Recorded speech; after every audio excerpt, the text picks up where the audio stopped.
আবহাওয়ার যে অবস্থা দেখতেছি তাতে তোমার বাপের সাথে আমার এহ জিন্দিগিতে মিলমিশ হওয়ার কোনো চান্স নাই। আর চিন্তা তো মাথার মধ্যে আর একটা আছে, তোমার যে দুলাভাই তোমার বাড়িতে উঠে বসে আছে। তোর তো সাহস কম না? আস্তে আস্তে তুই আমার বাড়ির সীমানায় চলে আসছিস। বের হ, যাবি না?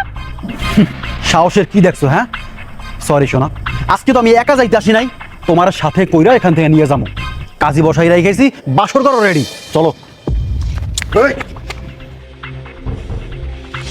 তার বাচ্চা, তোর এত বড় সাহস, তুই আমার মেয়ের গায়ে হাত তুলিস? চাচা আপনি সাহসের কি দেখছেন? সেই দিন আপনি আমার গায়ে হাত তুলছেন, আপনার কিছু কই নাই। সেদিন বলছিলাম এই দিনটা তুইলা রাখছি, আজকে সুযোগ পাইছি, সুদে আসলে সব তুইলা নেব। অনেক দিন ধইরা কাজ কাম করি না, আজকে দেখতে হইব ধার আছে কিনা শরীরে।